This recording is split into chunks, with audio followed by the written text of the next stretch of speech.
નમસ્કાર, મારું નામ ઝીલ કુંવર છે. અહીંયા અમે જાનુ બસ્તી અને કટી બસ્તીની પ્રોસિજર લઈને આવ્યા છીએ. આ બસ્તી છે એ લોકલ બસ્તીના પ્રકાર છે જેને સ્વેદનની અંદર કેટેગરાઇઝ કરવામાં આવે છે અને આ સ્નેહન અને સ્નેદન બંનેનું કામ કરે છે. હવે આ બસ્તીનો ડાયરેક્ટ રેફરન્સ આપણે શિરો બસ્તીમાંથી લેવામાં આવ્યો છે, જેનો બહોળો ઉપયોગ સાઉથ ઇન્ડિયન રિજનની અંદર વધારે જોવા મળે છે.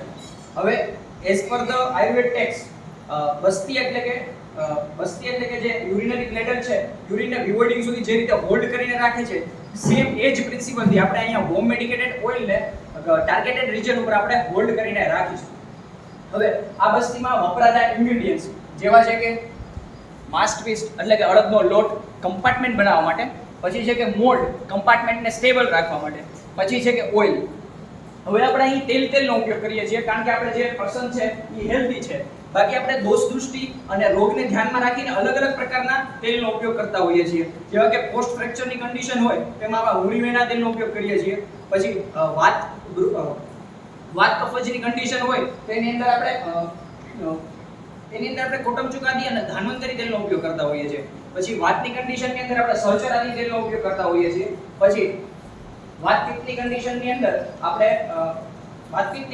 અંદર આપણે ક્ષીરબલા તેલનો ઉપયોગ કરીએ છીએ. પછી જ્યારે ડિજનરેટિવ કન્ડિશન હોય ને આપણે ભ્રૂણ આપવાનું હોય ત્યારે આપણે બલા તેલ અને મહામાસ તેલનો ઉપયોગ કરતા હોઈએ છીએ. હવે આ બધા તેલનો બેઝ આપણે તિલ તેલનો જ લઈએ છીએ કારણ કે તિલ તેલ છે એ ડીપ ટિશ્યુ સુધી પેનિટ્રેટિંગ અને સારું એબ્ઝોર્પ્ટિવ નેચરનું હોય છે. એથી કરીને હવે as per the Acharya Sushruta, જે તિર્યક ધમણી છે અને રોમકૂપ છે એકબીજા સાથે અટેચ હોય છે. હવે જ્યારે તેલને આપણે પોર કરીશું અને તેલ છે ડાયરેક્ટ સ્કિનના કોન્ટેક્ટમાં આવશે ત્યારે રોમકૂપ છે એ તેલને એબ્ઝોર્બ કરી અને તિર્યક ધમની સુધી પહોંચાડશે. તેલ ત્યાં પહોંચવાના કારણે ત્યાં વાસોડાયલેશન થશે અને ત્યાં બ્લડ ફ્લો અને બ્લડ સર્ક્યુલેશન વધશે, જેથી કરીને ત્યાંના નર્વ છે એ સ્ટિમ્યુલેટ થશે અને એસિટાઇલકોલિન રિલીઝ થશે. એસિટાઇલકોલિન રિલીઝ થવાના કારણે ત્યાં મસલ સ્પાઝમ અને પેઇનની કન્ડિશન છે એ ડિક્રીઝ થશે. તો હવે આપણે આપણી મેઇન પ્રોસિજર જોઈશું કે જાનુ બસ્તી. તો જેમ કે આપણને ખબર છે કે જાનુ એટલે કે ની રિજન અને બસ્તી એટલે કે to retain or to hold something. તો જાનુ બસ્તી એટલે આપણે કમ્પાર્ટમેન્ટ બનાવી હોમ મેડિકેટેડ ઓઇલને ત્યાં રિટેન થવા દેવું, એ જ પ્રોસિજરને આપણે જાનુ બસ્તી કહેતા હોઈએ છીએ. હવે જે આપણે જાનુ બસ્તી આપવાની છે એ ની રિજનમાં આપવાની. ની રિજનના સબ પાર્ટ એટલે કે એન્ટિરિયર પાર્ટ અને નીચેનો છે કે પોપ્લિડિયલ પાર્ટ. હવે આપણે બે રિજનમાં આપણે જાનુ બસ્તી આપીએ છીએ. હવે જ્યારે આપણે એન્ટિરિયર પાર્ટમાં જાનુ બસ્તી આપીએ ત્યારે જે પર્સન હશે એને આપણે સુપાઇન અથવા તો સિટિંગ પોઝિશનમાં આપણે સુવડાવીશું અને જ્યારે પોપ્લિડિયલ પાર્ટની અંદર આપણે જાનુ બસ્તી આપીએ ત્યારે એને પ્રોન પોઝિશનની અંદર સુવડાવવામાં આવે છે. હવે જે આપણે જાનુ બસ્તી છે એને 3 સ્ટેજીસની અંદર ડિવાઇડ કરવામાં આવી છે: પૂર્વ કર્મ, પ્રધાન કર્મ અને પશ્ચાત કર્મ. હવે તો આપણે સૌપ્રથમ આપણે પૂર્વ કર્મ જોઈએ તો પૂર્વ કર્મની અંદર જ્યારે આપણે પેશન્ટને છે ને સિટિંગ પોઝિશનમાં રાખીશું કારણ કે આપણે અત્યારે એન્ટિરિયર પાર્ટને ટાર્ગેટ કરીએ છીએ. ત્યારબાદ એના જે અંગૂઠા છે એ બંનેને ટાઈ કરી દઈશું જેથી કરીને એમનો પગ છે એ થ્રુઆઉટ ધ પ્રોસેસ સ્ટેબલ રહે. ત્યારબાદ આપણે જે માંસપેશીનો લોટ છે એને આપણે બાંધી લઈશું. બાંધતા સમયે આપણે એની કન્સિસ્ટન્સીને ધ્યાનમાં રાખીશું. પછી લોટ બાંધ્યા બાદ આપણે મોલ્ડને ઇન્ટિરિયર રિજન ઉપર મૂકી અને ફરતે આપણે પાળ બનાવીશું. ત્યારબાદ આપણે પ્રધાન કર્મ જોઈએ તો પ્રધાન કર્મની અંદર સૌથી પહેલા આપણે તેલને ગરમ કરીશું. તેલ ગરમ કરતી વખતે આપણે ધ્યાન રાખીશું કે તેલને આપણે ડાયરેક્ટ હીટ ના આપીએ, એને ઇનડાયરેક્ટ હીટ આપીશું.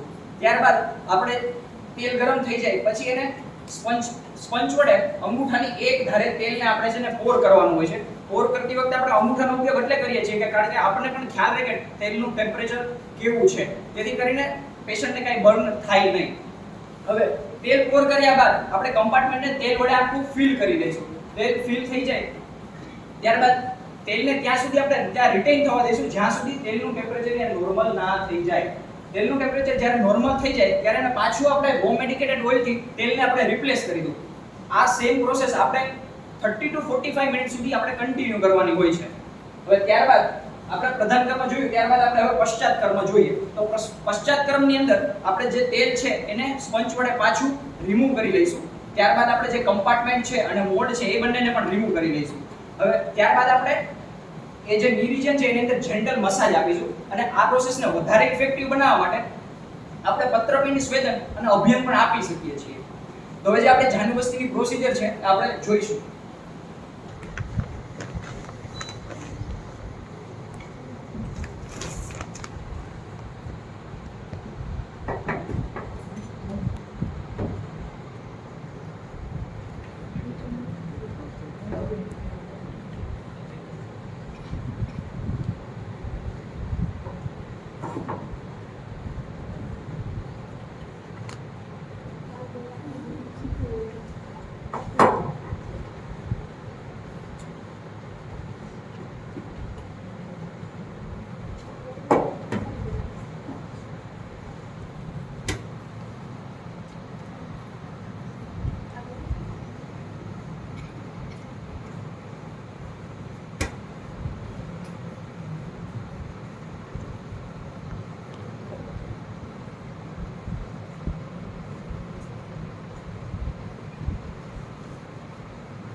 આપણે અંદરની સાઈડ થોડીક પાડ છે એ પાતળી બનાવતા હોય છે, જેથી કરીને ની રિજન છે પ્રોપર એક્સપોઝ થાય, અને બહારની પાડ છે થોડીક જાડી કરીએ છીએ, જેથી કરીને ત્યાં તેલની કોઈ લીકેજ ના થાય.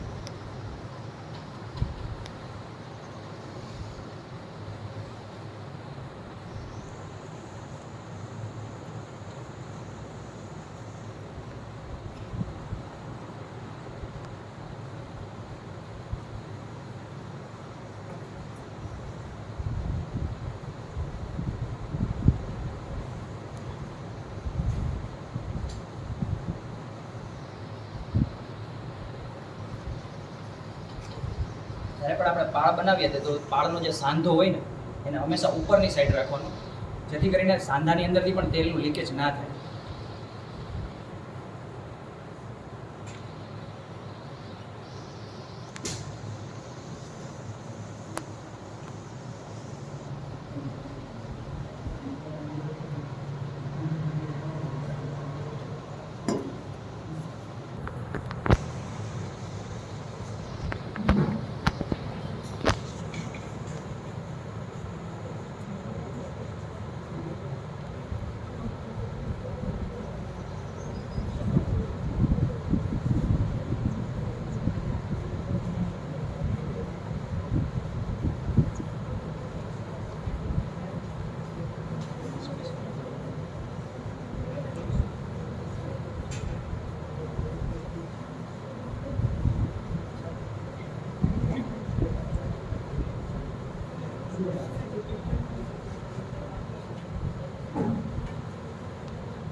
તેલ પોર કરતી વખતે મેજર પ્રિકોશન એ રાખવાના કે આપણે તેલને અંગૂઠા વડે એક જ ધારે તેલ પોર થવું જોઈએ, અને ઉપર છે સેમ ડિસ્ટન્સ પાળનો અને જે આપણે પોર કરીએ છીએ હાથનો સેમ ડિસ્ટન્સમાં રાઉન્ડ ક્લોકવાઇઝમાં આપણે પોર કરવાનું હોય છે.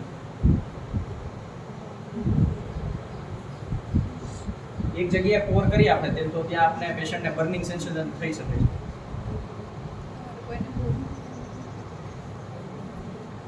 વોઇસમાંથી પોર કરવું છે.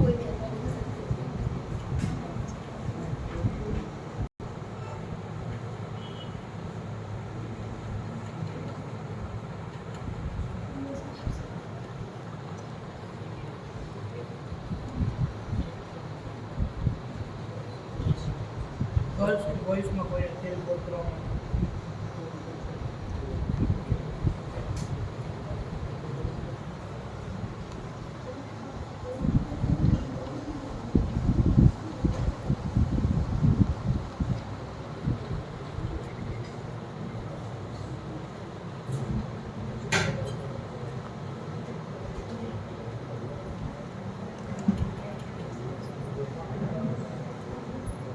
વસ્તુ છે એ પરફોર્મ કરવા માટેની અમુક ઇન્ડિકેટેડ કન્ડિશન્સ હોય છે. જેવી ઇન્ડિકેટેડ કન્ડિશન્સ જેવી કે ઓક્યુપેશનલ હેઝાર્ડ્સ જેવા કે પેઇન અને સ્ટીફનેસ, પછી છે કે ની પેઇન અને પછી છે કે લિગામેન્ટ ઇન્જરી. હવે આપણે લિગામેન્ટ ઇન્જરી જોઈએ તો એન્ટિરિયર ક્રુશિયટ લિગામેન્ટ જે ફીમર અને ટીબિયાને જોડતો લિગામેન્ટ છે. આ લિગામેન્ટ ઇન્જરી આપણે બાસ્કેટબોલ અને સોકરના પ્લેયર્સની અંદર વધારે જોવા મળતી ઇન્જરી છે. પછી જે ઓસ્ટિયો આર્થરાઇટિસ જે મોસ્ટ કોમન આર્થરાઇટિસનો પાર્ટ છે જે ઓલ્ડ એજ પીપલની અંદર આપણને વધારે જોવા મળતો હોય છે. પછી છે કે પટેલો ફ્યુમરલ પેઇન સિન્ડ્રોમ જે યંગ એડલ્ટ્સ અને એથ્લેટ્સની અંદર આપણે વધારે જોવા મળતો સિન્ડ્રોમ છે. હવે આપણે જાનુબસ્તી આપણે પ્રોસેસ કરી એના અમુક કોન્ટ્રા ઇન્ડિકેટેડ કન્ડિશન્સ પણ હોય છે જેની અંદર આપણે જાનુબસ્તી આપતા નથી. જેવો છે કે fever, dislocation, fracture, acute inflammatory condition અને ઇન્ફેક્શિયસ કન્ડિશન. આવી કન્ડિશન જ્યારે હોય ત્યારે આપણે જાનુબસ્તી આપતા નથી. તો હવે જે આપણી આગળની કટિબસ્તીની જે પ્રોસિજર છે આપણને આગળ નેહા કન્ટિન્યુ કરશે. હવે આપણે જોઈશું કટી બસ્તી. કટી એટલે કે લંબોસેક્રલ એલિયન, બસ્તી એટલે કે two retain or to hold કરવું. જેવી રીતે આપણે જાનુ બસ્તી જોયું એવી જ રીતે હવે આપણે કટી બસ્તી જોઈશું. કટી બસ્તી માટે આપણે પહેલા તો પેશન્ટને પ્રોન પોઝિશનમાં રાખીશું જેથી કરીને તેનો લંબોસેક્રલ એરિયા છે એક્સપોઝ થઈ શકે. હવે એના લંબોસેક્રલ એરિયા પર આપણે મોલ્ડ રાખીને માસ્ક પીસ એટલે કે અડદના લોટ વડે કમ્પાર્ટમેન્ટ બનાવીને હોમ મેડિકેટેડ ઓઇલને હોલ્ડ કરીશું જેને આપણે કટી બસ્તી કહીએ છીએ. હવે કટી બસ્તી માટે આપણે ઇન્ડિકેટેડ કન્ડિશન જોઈએ તો જે છે કે lower back pain, lumbar spondylosis કે જે એક ડિજનરેટિવ ઓસ્ટિયોઆર્થરાઇટિસનો ટાઈપ છે કે જેમાં બોન્સ કે જે લંબોસેક્રલ જોઈન્ટ ફોર્મ કરે છે ધીમે ધીમે કરીને ડિજનરેટ થાય છે જેના કારણે પેશન્ટને એમાં પેઇન જોવા મળે છે. બીજું છે કે સાયટિકા જે એક પેઇનફુલ કન્ડિશન છે જે મેઇનલી કરીને સ્પાઇનલ નર્વ રૂટના કમ્પ્રેશનથી થાય છે. એને as per the Ayurvedic term of medicine આપણે ગ્રીજ રસી તરીકે ઓળખીએ છીએ જેમાં પેશન્ટની ચાલ બીનર જેવી થઈ જાય છે. સાયટિકા એ મેઇનલી કરીને લોંગ ઓર સિટિંગ ડ્યુરેશન જોબમાં જોવા મળે છે. હવે આપણે જોઈએ તો કોક્સિડિનિયા કે જેમાં કોકેક્સ રિજનમાં પેઇન જોવા મળે છે જેમાં પેશન્ટને બેસવા ઊભા થવામાં તકલીફ મળે છે. પછી છે કે આઈવીડીપી ઇન્ટરવર્ટિબ્રલ ડિસ્ક પ્રોલેપ્સ કે જેમાં બે વર્ટિબ્રા વચ્ચે ડિસ્ક હોય છે પ્રોલેપ્સ થઈને અમુક સેક્રલ નર્વ છે એના પર આપણે કમ્પ્રેશન આપે છે કે જેમાં એ રૂટમાં એને પેઇન જોવા મળે છે. બીજું છે તો સ્પોન્ડોલિસ્થેસિસ કે જેમાં વર્ટિબ્રાનું ફોરવર્ડ ડિસ્પ્લેસમેન્ટ જોવા મળે છે સ્પેશિયલી કરીને ફિફ્થ લંબર વર્ટિબ્રા કે જે ફોરવર્ડ મૂવ થાય છે. હવે જોઈએ તો કોન્ટ્રાઇન્ડિકેશન કે જેમાં આપણે કટી બસ્તી નથી આપી શકતા એવી જોઈએ તો કે એક્યુટ ફીવર છે, acute stages of rheumatoid arthritis, acute inflammatory condition અથવા તો એક્યુટ ઇન્ફેક્શિયસ કન્ડિશન કે જેમાં આપણે કટી બસ્તી આપી શકતા નથી. કટી બસ્તીને આપણે ત્રણ પાર્ટમાં જોઈશું: પૂર્વ કર્મ, પ્રધાન કર્મ અને પશ્ચાત કર્મ. પૂર્વ કર્મમાં આપણે પહેલા તો પેશન્ટને યુરિનેશન અને ડિફિકેશન માટે કહેશું જેથી કરીને ડ્યુરિંગ પ્રોસેસ કોઈ આવી પ્રોબ્લેમ ના આવે. હવે પેશન્ટને પ્રોન પોઝિશનમાં રાખીને આપણે તેના લંબોસેક્રલ એરિયા પર કમ્પાર્ટમેન્ટ રાખીને તેના પર તે માસ્ક પીસનો કમ્પાર્ટમેન્ટ બનાવીને એના પર આપણે હોમ મેડિકેટેડ ઓઇલને પોર કરશું. ઓઇલ છે એને આપણે ટોલરેટ કરી શકે તેટલું ગરમ કરીને સ્પંજ અને અંગૂઠાની મદદથી પોર કરીશું. હવે આપણે જ્યાં સુધી તેલ છે એનું ટેમ્પરેચર નોર્મલ ના થાય ત્યાં સુધી રહેવા દઈશું. નોર્મલ થયા બાદ તેને પાછું હોમ મેડિકેટેડ ઓઇલથી રિપ્લેસ કરીશું. આ પ્રોસિજર આપણે 30 to 45 મિનિટ સુધી રિપીટેડ કરશું. હવે આપણે જોઈએ પશ્ચાત કર્મ. પશ્ચાત કર્મમાં આપણે ઓઇલ છે તેને સ્પંજથી એબ્ઝોર્બ કરીને રિમૂવ કરીશું. એના બાદ આપણે મોલ્ડ અને કમ્પાર્ટમેન્ટને પણ રિમૂવ કરીશું. એ પાર્ટ પર જેન્ટલ મસાજ આપીને તેને કમ્પ્લીટ કરીશું પ્રોસિજર. હવે આપણે પ્રોસિજર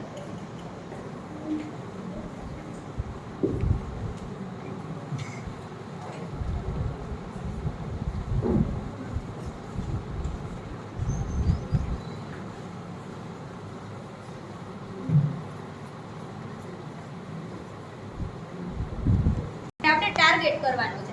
પછી છે કે હોમ મેડિકેટેડ ઓઇલ કે જેમ કે વાતર કફર માટે આપણે પહેલા કીધું એ રીતના અલગ અલગ તેલ ઉપયોગ થાય છે. તો કયા તેલને કઈ રીતે ઉપયોગ કરવો એ પણ આમાં ડિપેન્ડન્ટ છે. પછી કે પ્રોસેસ કે આપણે કઈ જગ્યા પર કરીએ છીએ, કેટલી વખત કરીએ છીએ, એ બધું છે એના પર આપણે આખી પ્રોસેસ ડિપેન્ડન્ટ હોય છે. હવે આ કોમ્પ્લિકેશન જોવા જાય આ બંને પ્રોસિજરના, તો કોમ્પ્લિકેશન એવું થાય કે ઘણી વખત તેલ વધુ પડતું ગરમ થઈ જાય તો પેશન્ટને સ્કિન બર્ન થવાના ચાન્સીસ રહે છે. તો એના માટે આપણે સ્કિન બર્નને અટકાવવા માટે એલોવેરા જેલ, સત્તર ઘૃત અથવા તો હરિદ્રા પ્લસ ઘૃતનો ઉપયોગ કરી શકીએ છીએ, કે જેથી કરીને પેશન્ટને સ્કિન બર્નમાંથી રિલીફ મળે.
હવે આપણે પશ્ચાત કર્મમાં કીધું એ રીતે